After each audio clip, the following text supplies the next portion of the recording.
Boy, I'm having difficulties today. Somebody keeps cutting off. And we were on page 65 on the left side. This is the third part, all right? And the second part was really small. But basically, well, in fact, I'll just go and make this the second part, and then we'll go back and read the first page of 65, first part of page 65. The chart at the top helps you to fill in page 42. You're just missing the parts of the particles. Anyway, so it says, people cannot create or destroy matter, only God can in John 1:3. The Bible reminds us how all things were made by God. However, matter can change in different ways.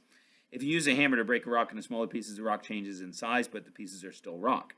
The rock has had a physical change. A physical change is a change in matter that does not form a new substance. That's important to understand because there's another type of change that is not that. You're just breaking into smaller pieces. That type of thing is a physical change. A physical change also occurs when matter changes from one state to another. Ice cream is usually a solid. It has a definite shape and a definite mass. But if you, she just walked out, Eli. But if you leave it out of the freezer for a while, it will change to a liquid. It has the same mass, but it will take the shape of whatever container you put it in. The ice cream has not changed into another substance, nor has it lost or gained matter. The ice cream just changed its form or state of matter. Of course, most of you, when you have ice cream, you probably don't leave it long enough for it to actually melt. You probably just eat it before that happens. Is that correct or no? Yes, that fast. Sometimes you let it melt so that you can make it nice and creamy and add some things to it and turn it into chocolate ice cream or something like that. The temperature at which a substance changes from one state of matter to another is one of its physical properties. This physical property can help us describe and identify different kinds of matter. So an ice cube at the state of a solid state of water, or an ice cube is the solid state of water. An ice cube has its own shape and volume. If you take the ice cube out of the freezer, though, the ice starts to change to a liquid. This process of a solid change into a liquid is called melting. That was one of the things that you had to answer, and that's on number 13. The process of a solid change into a liquid is melting. The temperature at which a solid changes to a liquid is called a melting point. And then different solid substances melt at different temperatures, which is a good thing. Can you imagine if a desk melted at the same temperature of water? Most of your desks would be melted, or you'd have to be in a freezer to take classes, and that wouldn't be a good thing. Different solid substances melt at different temperatures. Ice melts at 0 degrees Celsius or 32 degrees Fahrenheit, but lead melts at about 328 degrees Celsius or 622 degrees Fahrenheit. So lead certainly will stay a solid much longer before ice does. Most metals have very high melting points. Knowing information about how a solid melts allows us to use that solid in ways that it can help others. 2 more pages to do. This is one of the longest lessons you'll have, but you'll find that it's not too difficult once you get it down. Matter can also change from a liquid to a solid. If you put an ice cube tray of water into the freezer water freezes into solid ice cubes. The process of a liquid changing to a solid is called freezing. And there's your of a liquid changing to a solid, number 14. We usually think of freezing as meaning something is cold.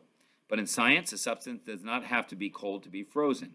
Any substance that is changing from a liquid to a solid is freezing. Another word that we could use to describe this is solidifying. Think about a piece of solid chocolate. The chocolate can be melted to use for cooking, or you can even melt it in your fingers. But if you leave it alone, or if you had it in a car or something like that, and it's liquidy, then you left it alone and you put it in a cooler place, not cold, doesn't have to be cold to freeze, but it will solidify or freeze again. So if it's, but if melted chocolate is left at a cool room temperature, it will change back to a solid. It does not have to be in a freezer to freeze or solidify. The temperature at which a substance changes to a solid is its freezing point. That's what they call it. The melting point and the freezing point of a substance are the same temperature. Okay, so it depends on if it's getting warmer, then it's going to start melting. If it's getting cooler, it's going to be freezing into that form. Another way a matter can change is from a liquid to a gas. This can be harder for us to see, but it happens all around us.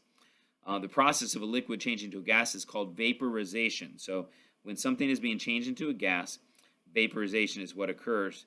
And it is occurring throughout the liquid, and bubbles of gas rise and break away from the liquid surface.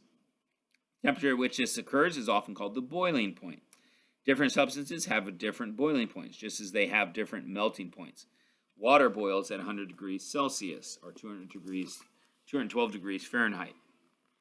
Evaporation is another form of vaporization. A substance evaporates when it changes from a liquid to a gas at a temperature below its boiling point. So the boiling point of water is 212 degrees. But if you take a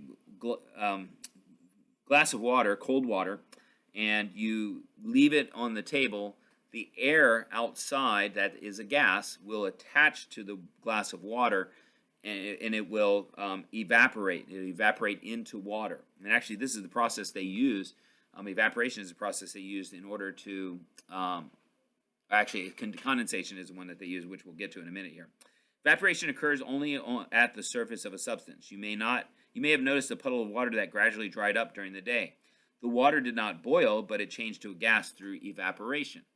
Then a substance can also change from a gas to a liquid. This process is called condensation, and that's what the glass thing actually is, condensation. Perhaps you set a cold glass of liquid on the table. After a little while, you saw drops of water on the outside of the glass. Water vapor in the air has cooled and changed back into a liquid. The condensation point is the temperature at which the gas turns to a liquid. We often see water changing states, but in certain conditions, almost all matter changes states. Even iron can get hot enough to change to a vapor. The condition at which a substance changes states is a physical property that helps scientists identify the substance. All right, so you have all those there, and those were on that page. And then you have on the back page some more information about melting, condensation, freezing, and all that stuff. But then on page 23 at the bottom, that was all the thing about weights and being different from mass. That was from the previous section that you had read. And so look forward to doing a science experiment tomorrow. And so with that, or actually maybe it's on, I think it's either tomorrow or Thursday, and we'll do that science experiment. You guys will get the opportunity to make a hypothesis about what you think is going to happen with a particular experiment that we're doing. So, all right, that is it for today, and hopefully you'll get both parts of this video. If you didn't get the first part, you might want to go back and read that because you think the secret word is there. All right, that's it. Have a good day. Bye.